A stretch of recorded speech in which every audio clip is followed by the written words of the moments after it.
Welcome to Meadowlarkers 30. Most of what follows is true. We have Kate Fagan and Amin El-Hassan. I'm Howard Bryant. And we have a guest.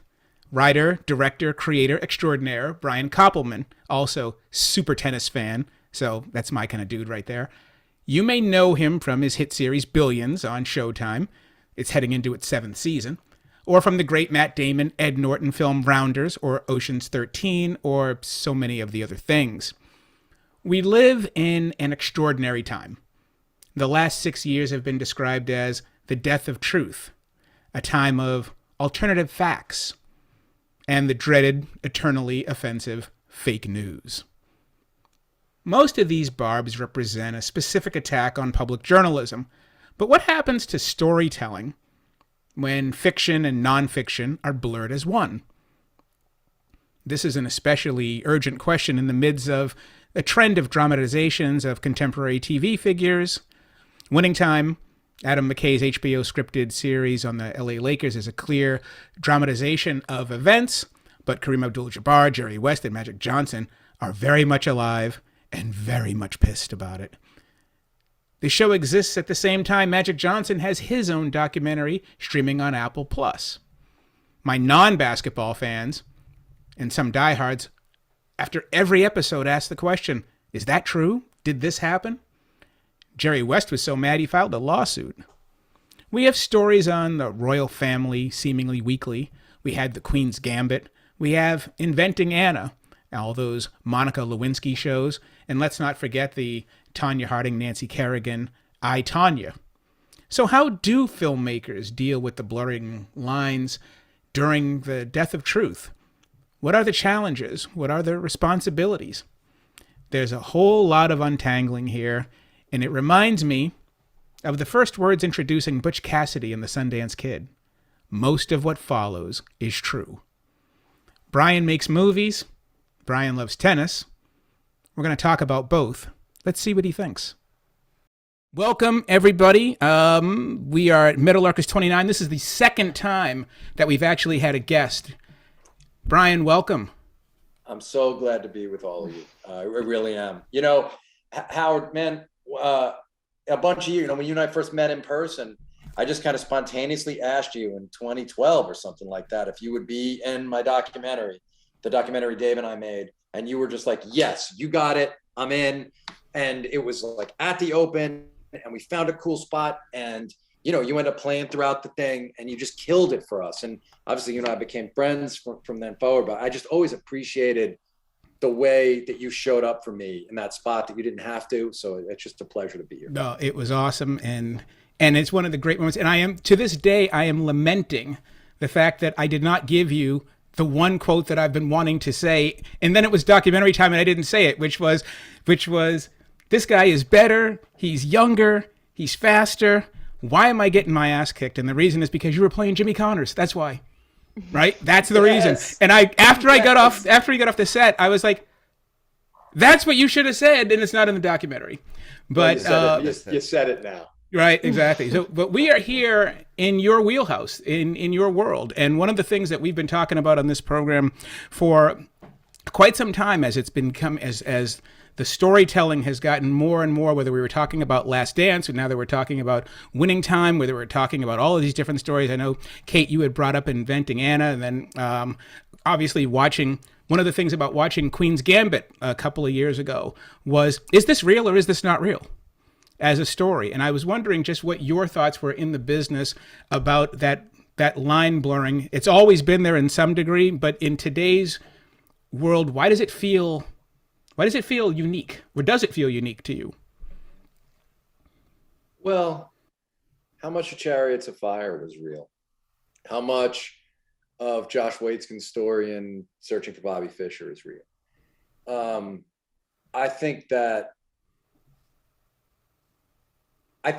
you really want to go back to Shakespeare's plays about wars and kings.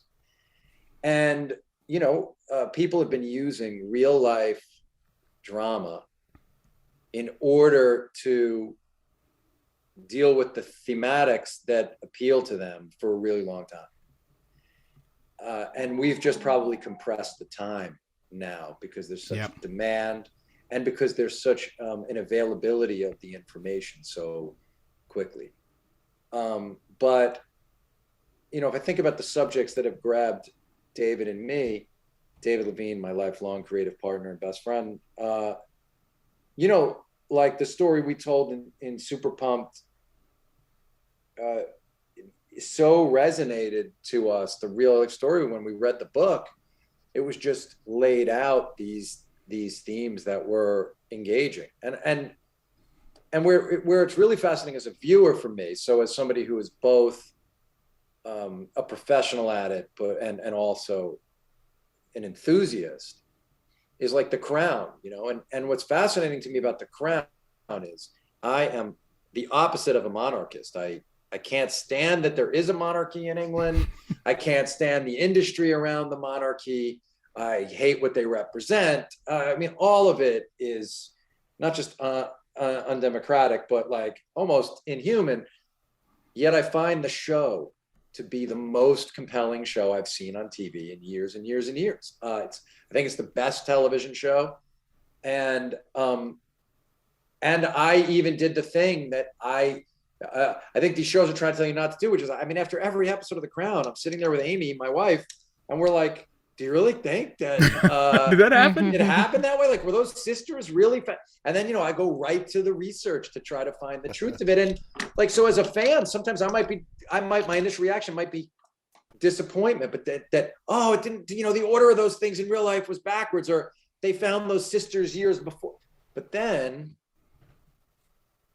I take another step back and I think about, well, the point that Peter Morgan's trying to make about duty to an outmoded set of ideals, and is there any and the question, what is the gain of putting your duty and obligation to something utterly ineffable above things like your family? And then whatever he has to do to dramatize this question that he's trying to examine, if I think about it in Shakespearean terms, I understand, well, what he's doing is he's using the real material as clay, but he is going to mold the clay in the way he needs to tell the story in a way that's the most compelling. And that's the truest to what he sees as the things that are thematically resonant. And if that means that some of them aren't going to be true in the actual chronological lineage, I'm all right with it as a fan. Yeah. And that, I think, as a North Star, if you're telling these stories not in documentary form, and if you're telling them as inspired by stories in a way, I think that that's more than fine. That's how I look at it. How do you guys look at it? Yeah, is there just a difference? And then Kate, Amin, jump in whenever you want. I was wondering if one of the reasons, obviously everything is so much more heightened today, right? Because of all the exposure and everything else. But I was also wondering if because people are taking bigger swings.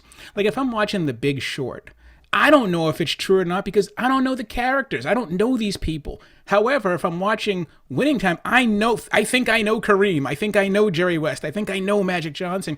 There's so much more present as opposed to watching Billions and going, okay, that's not the way when you're thinking about it that way. I agree. I know. Well, but Billions is fictional. Billions is completely a fictional construct. Other people might try to. So I would separate that out, right? Shows like Billions or even Succession, which I haven't yet. I'll watch Succession when Billions is done, but I know what it's about.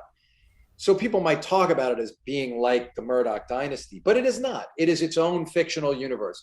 And people might want to guess who the inspirations are for certain characters in Billions. But Billions is fiction. We present it as that. We never have said that's based on real people. It's based on our observations of a certain world and universe and the way people in those worlds act and think based on a lot of research.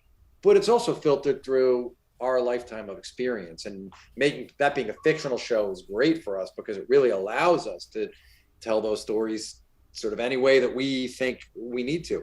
When you're telling a basically true story, I think there is an obligation to you to, like, as I said, even in the case of The Crown, the general truth of the situation, even if you're moving the chronology slightly. You're not going to make people act in ways opposite to who they were, or even really different to who you believe that they were. And I think Winning Time is complicated. Like, I don't ever criticize my peers' shows. I never, all the time I've been on Twitter and an active Twitter user, I never criticized any other show or film. And so I won't criticize Winning Time either. I've enjoyed the episodes that I've watched. But the scene with Norm Nixon and Magic made me sad.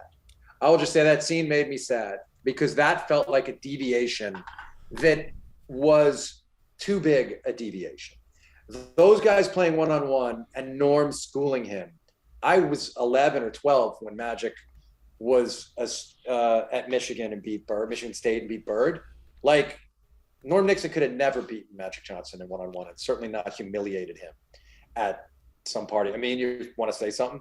I guess, but I think that's Howard's point, is that because we feel we are so intimately familiar with the topic matter, we can stand up and say, that's bullshit, that would have never happened. But in The Big Short, which I speak for myself, I'm sure I speak for a couple more people other than myself in this regard, I didn't know shit about how the subprime mortgage market deep six the entire economy. And so I watched it, and part of it was informative, but really I watched it and liked it because it was a great story, and I didn't know these people from Adam. So for all I know, that or Wolf of Wall Street or so many of these other movies that are based on true stories but overly dramatized, like, I feel like people get possessive and protective about Winning Time because we feel like, oh, no, I watched this, I knew this, that's not how it happened. Sure, like absolutely, and I'm saying, so I think the obligation of a storyteller telling a true story is to yes, change what they need to tell the version of the story that feels the truest. But I would be careful. I try to be careful. Dave and I do. I'm sure we fuck it up too, man. Everyone, in some ways. But I try to be careful about doing something that feels really. What bothered me about that moment was, okay, I'll go this way. When we wrote Rounders, we really wanted poker players to think at the time we knew a lot about the intricacies of the way poker players thought and went about their business, about how they thought through hands, about the different levels of card players, because you want the expert audience of your show to believe that you're coming from a place as storytellers of authority. And that's why 25 years later, people still argue about the hands in the movie constantly. Because at the time, it's like strategies have changed, things, people are still all the way in it. Like, people are so in it. So that scene with Magic and Norm felt to me like it was the one thing. It was the only thing that bumped for me. Like, the Jerry West stuff didn't bump for me. I was fascinated by Jerry West. I'm fascinated by this idea that he didn't want to play Magic, and whether that's true or not. And I've certainly seen what they said. I interviewed Kareem 2 days ago, which was a lifetime highlight for me for my own podcast. I mean, true highlight of my life. And I chose not to waste that time asking him about that show because I just wanted to understand what he thought about death. You know what I mean? Because he's talking to Kareem Abdul-Jabbar. He's like one of the wisest men in the world. You got to ask him like the real shit. But like, I was bothered by this one moment, and it really bummed for me, much more than I don't care about the fact that the way they talked about the Jerry Buss financial stuff, like that wasn't exactly the way it went down. I don't care. But if I think about what Norm and Magic playing would have been like, and if I think about dynamics between NBA players, like you all, I know a bunch of NBA players. I've known them. I know NBA players from like the last 40 years. I know how they talk to each other. Like, that moment just wouldn't have happened that way. Right. And so that bumped me. Yeah. Kate. In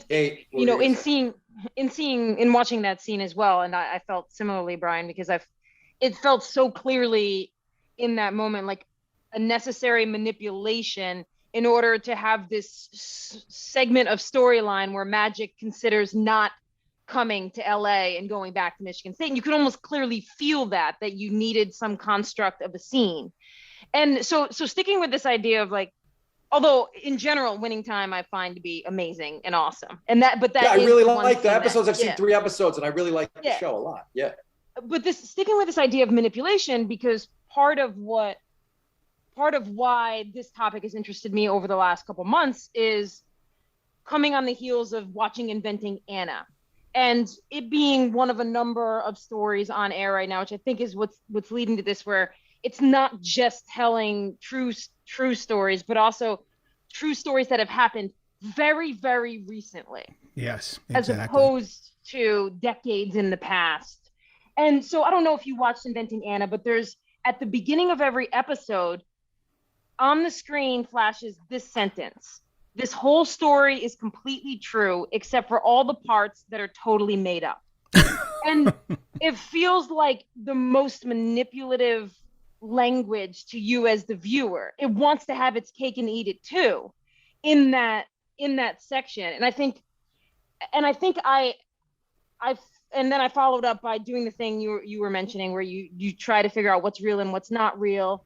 And one of the characters in it, in real life, Rachel Dawach Williams, is super pissed about Inventing Anna, and so that's where that question is, because I know you did Super Pumped, where what do you do? Like, what is it like in the writer's room, if you're still in writer's rooms these days, when you need something, you need that little bit of manipulation, but you might not be willing to like deviate too far from it? Well, I'm always going to be, my allegiance is to the filmmakers. So like in that Inventing Anna thing, look, it's hard to make a show that's like trying to capture something that's in the zeitgeist. And clearly so many people watch that show and have engaged with it, that the makers of that show did something really right. And even if it drives you a little crazy, in a way, they're trying to do that with that line. And in a way, the obnoxiousness of the character goes with that line, like it's tonally unified. And I think for David and me, what we're always thinking about is tone and voice. And so what you want really is the piece itself to have a unity of tone. And like, so Winning Time does have a unity of tone and voice. And so that carries the day, right? And as The Big Short and Wolf of Wall Street has a unity of tone, and that's what you're going for. I would say on Super Pumped, we really tried really hard to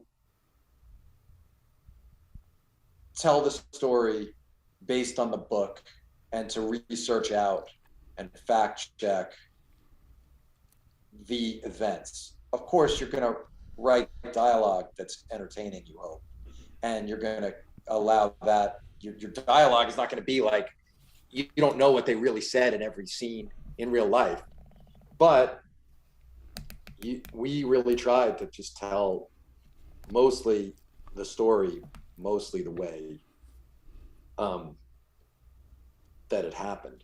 I mean, you can just try to, but one of the things you can use is like juxtaposition of scenes. So sometimes that might be why you will fuck with a timeline a little bit, because if you take two events that happen further apart and you put them closer together, that might make them read differently and might get the thing you're talking about across. So you're thinking about all those kind of things, like, well, which group of scenes works in what episode and why, and how can this make a certain emotion or part of the story accrete in a way that it adds up to something. But yeah, it's difficult. I mean, that's for sure a difficulty of a true story. Yeah, and I think, Brian, one of the things that is interesting about this too is the idea of compression in a lot of ways. Like one of the things Kate was talking about, and I think you brought this up as well, is the necessity for telling these stories now. Has enough time elapsed to fictionalize some of these things? Or don't we need a little bit more time to breathe? And it seems like it's just so weird, and I don't want to harp on Winning Time because that's not really what we're about. It's just sort of, it was the one that was in the zeitgeist, as you were saying. But it is really interesting that Magic's got his own documentary, a documentary going on at the same time as a dramatization. And later this summer, the Lakers have a 10-part documentary coming out at the same time as a dramatization. And so it's all happening all at once. Like, to your point about this line of trying to stay as close to the structure of how things happened. That was what I felt in '92 when I was watching Malcolm X, and I remember watching this, and I knew how much difficulty Spike Lee was having making that film, and you knew that the nation was going to be pissed off, and you knew that and so you're watching this film, and here's the bad guy, is this created character, Baines. Who the fuck is Baines? Yeah, Brother Baines. And I'm watching this going, who the fuck is Baines? But that's what they needed to do to make that film. Well, yeah. I mean, it's funny. I've looked Baines up so many times and tried to, because I read the book 3 times and I've seen the movie like 8 times. I think I'm a Spike Lee freak, and I have like long stories I'll tell you about. I've known Spike since I was in college. That's the first time I met him. Yeah, but that Baines works so well as a representative of the promises that the promises that the institution made to Malcolm. And it's okay. And a great thing is, like, whether, like, I cannot tell you how often I've quoted the Elijah Muhammad water speech. When they're they're up in his office and he's talking about the dirty water, they'll drink it, but if you offer them clean water. Did they really have that conversation in that spot? Who knows? I mean, as you know, Alex Haley had to finish the book after Malcolm X was already dead. So what parts of that did Alex Haley, as a metaphoric, have to invent too? But what you're left with is I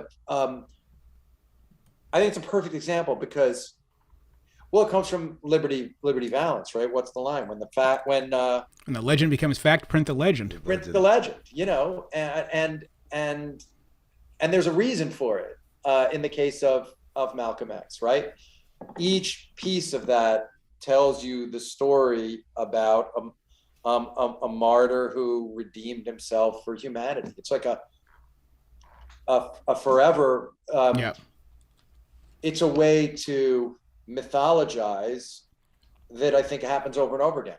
But there was perspective on that. I would say, right, there was 25 years between on that one, absolutely, when that book came out and when the movie came. Yeah. And so that's that's a good period of time for perspective to show up. How much of this is on us as an audience and our changing thresholds of tolerance, right? I think about the movie Rudy, which is, wow, what a leap. We go from Malcolm X to Rudy, right? Rudy. And Rudy is one of the most beloved sports movies we have. People watch Rudy, quote Rudy. They love this story of the plucky underdog. And I remember one of my favorite things was when they asked Joe Montana about it, who played on that Notre Dame team. He was like very salty that they made a movie about the walk-on, who, by the way, none of that shit happened. We barely knew the kid's name. And everyone was like, oh, just let it go, Joe. But I remember I was always moved by that. Joe Montana's like, it's all bullshit. No one turned in their jersey and said, all right, but hold on, though. Let me challenge this. I'm going to challenge this. You've covered athletes for a long time. Why the fuck do you believe Joe Montana? No, seriously. Why the fuck do you think that the starting quarterback? No, seriously. Why do you think the whole point of that thing? Vince Vaughn was a dick in the movie, right? Why? In other words, why the fuck would anybody? Yeah, sure, Divine. All those guys want to deny. But what the movie's about is someone who couldn't be seen. I mean, someone who couldn't be. That's a story. Yeah, man, it's a story about someone who couldn't be seen, and then was finally seen. So of course, I believe it more because of what you said. But Brian, I guess, Brian, my point is, they took a lot of liberties in making that movie, but we as a public did not give a shit. We just went and saw a great story about a plucky underdog. And nowadays, I think about what Kate was saying, how when you say this is all true except for the parts that are made up, it's kind of like a Catherine Hahn-esque wink at the Yeah. And the idea here is that, on the one hand, I get what you're saying, Kate. On the other hand, this is the reaction, the response of the filmmakers of saying, Jesus, these actually assholes won't stop. We have to do something like this to let them know, yeah, we fudged around with some of the facts. Yeah, I wonder also, I mean, you all talk off the record to athletes all the time. And so, there's like always 4 true stories going on at the same time. It's all Rashomon, right? And so, yeah, it is. And whenever there's dissension on a team, it depends who you ask and when to figure out what's really going on. Like, that's also part of it as a storyteller. You're trying to find like the narrative thread that you believe captures the story in the most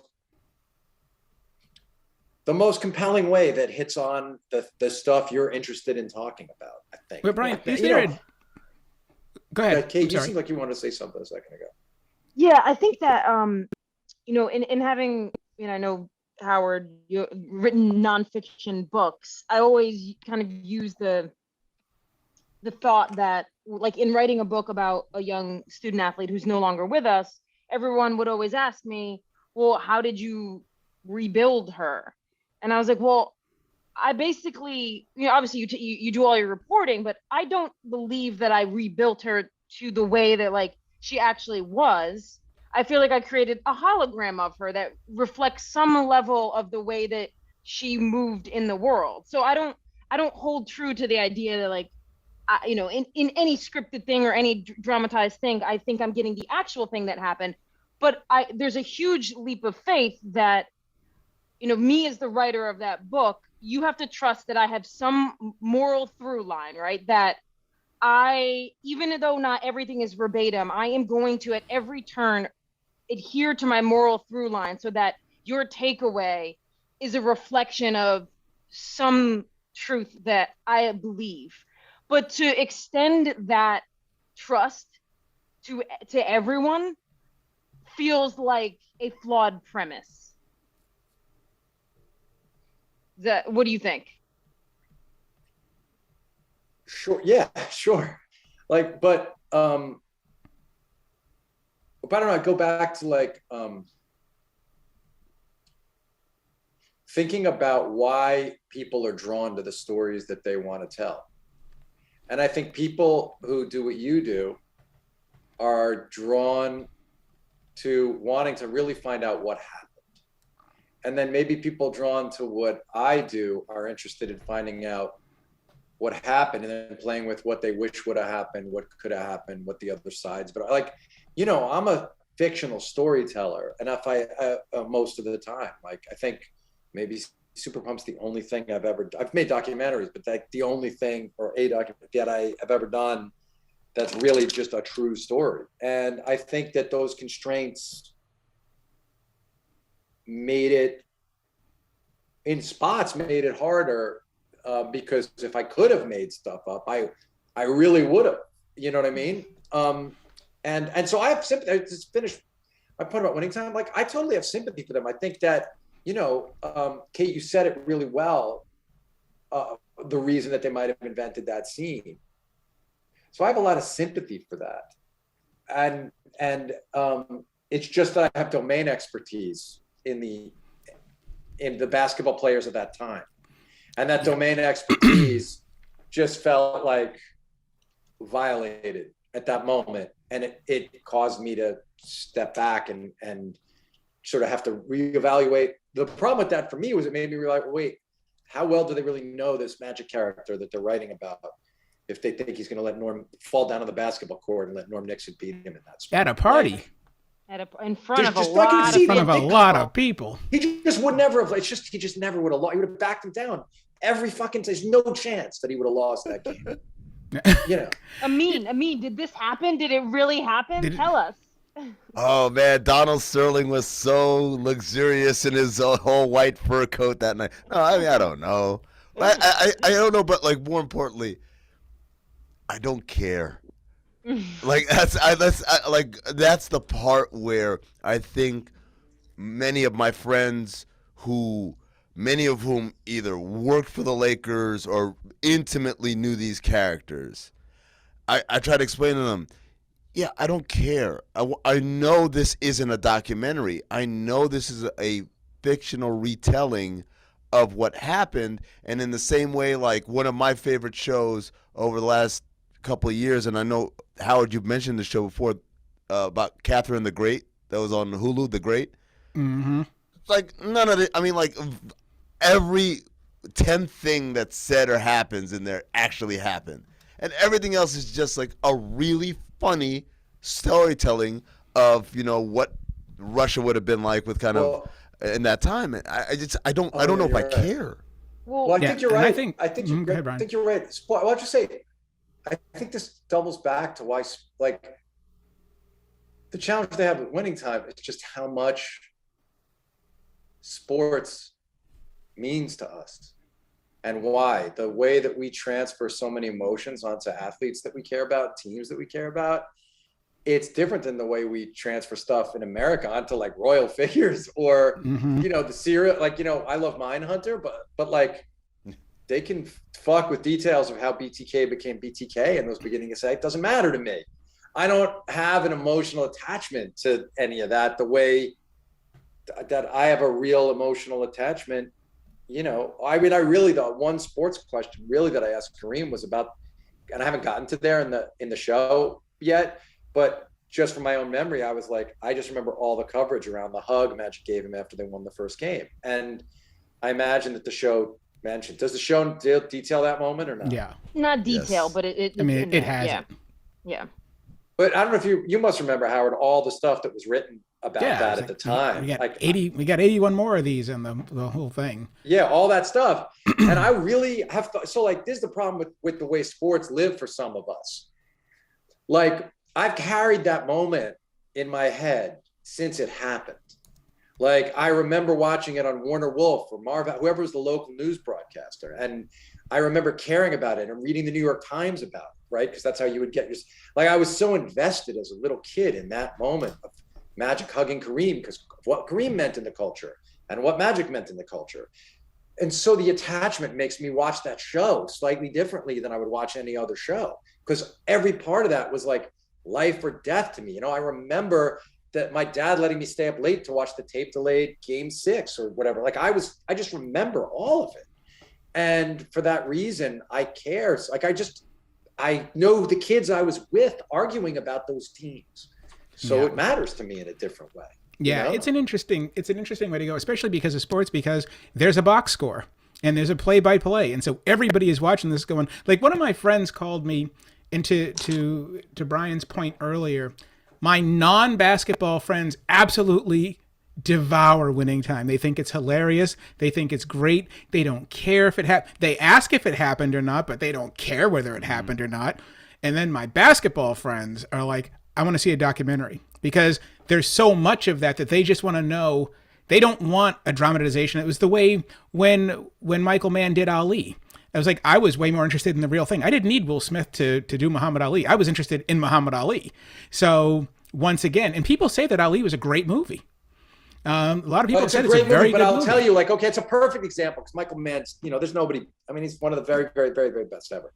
But like, if you grew up listening, if you, when they released Live at the Harlem Square Club, if you got that album, as I did, and you knew what Sam was really like, and then you're watching the beginning and it's some fake Sam Cooke, you just know it doesn't work for you in the same way. Like, and I would tell everyone listening, if you get one thing out of this, go find Sam Cooke Live at the Harlem Square Club. It's one of the greatest albums ever made.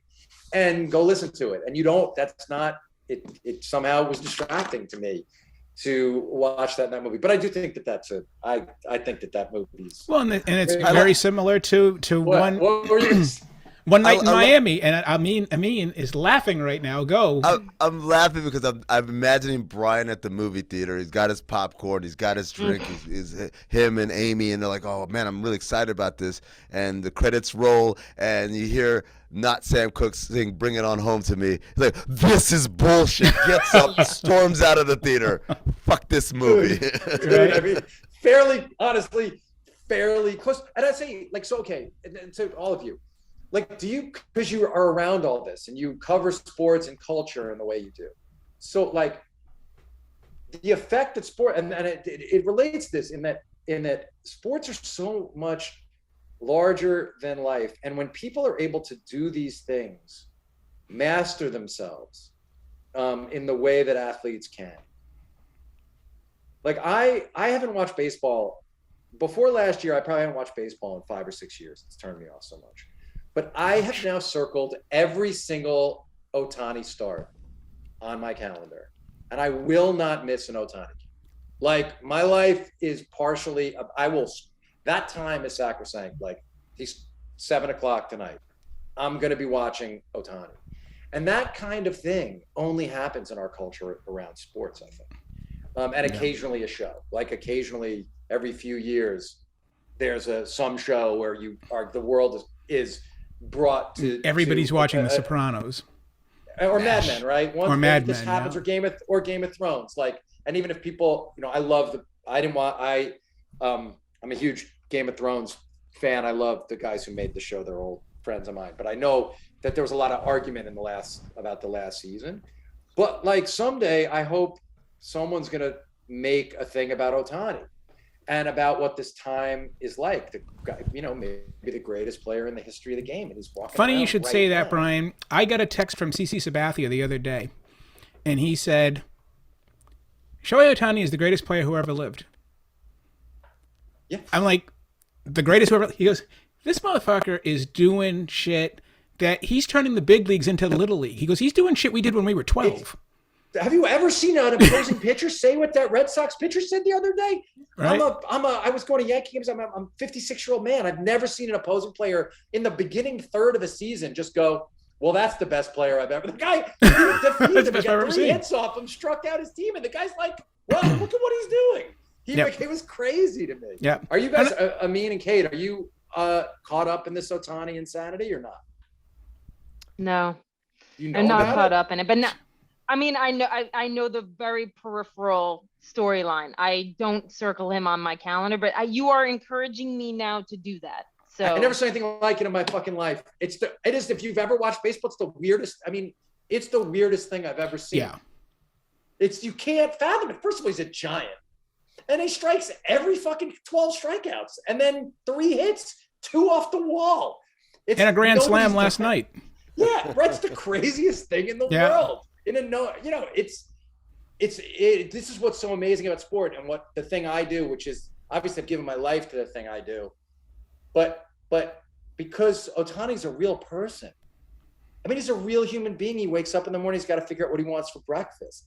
You know what I mean? He's got to deal with a cop behind him when he's driving his car. Like, he's just a real dude who's able to show up and do something that nobody's done in 100 years. And Ever. do it better than that guy. Dude, Well, that guy did it. Well, I said to Cece, I said, even Ruth, once he became an everyday hitter, wasn't an everyday pitcher. And then Cece sent me a text back that said, anything that happened before 1947 didn't happen anyway. Fuck that. Right. Well, sure. Yeah. I mean, fair enough. Attaboy, Cece. Like, it is I would just encourage. I mean, are you into it or not? Yeah, so my relationship with baseball is I am fascinated that it is the most cheatingest ass sport in the history of sports. They find new and inventive ways to cheat. They are smoking every other sport in terms of hacking and getting like the scouting database from another team. Gamesmanship. Banging a drum, having your Apple Watch pulse. I mean, like, what'd you guys do? PEDs? Yawn. We're over here in the 21st century, you Neanderthals. But the day-to-day of baseball, I find it to be incredibly tiresome. And a lot of it comes down to, I went to a game, a White Sox Blue Jays game, right? And this was right the year when Blue Jays had all those juniors, right? All the juniors were on the team. And I'm sitting with Tom Habistro, and I said, I figured out, you know what the problem with baseball is? He says, Vlad Guerrero Jr. is one of the best young players in the league. I showed up today. I bought a ticket. I sat there. I watched 9 innings. And through no fault of his own, I didn't see him do shit. Right. Through no fault of his own, just the game. Right. No balls came his way. He was walked. He was hit by a pitch, and that was his day. And I said, if I go to a basketball game, and I don't know anything about basketball, and someone says, look out for this LeBron guy, he's going to do at least one thing where I'm like, whoa. If I go to a football game and someone says, hey, look out for this Tom Brady guy, he's going to throw a pass that's going to make me go, whoa, and so on and so forth through all the sports. Baseball is the only sport where the greatest player who ever lived, Ohtani, can show up and through no fault of his own have zero impact on the game or do anything amazing. That guy is going to the mound every 4 days and striking out 12 people. Like, that's what is, I'm just saying, it's someone who covers sports for it is again, I didn't watch for all your reasons. I was off base. I tuned it out.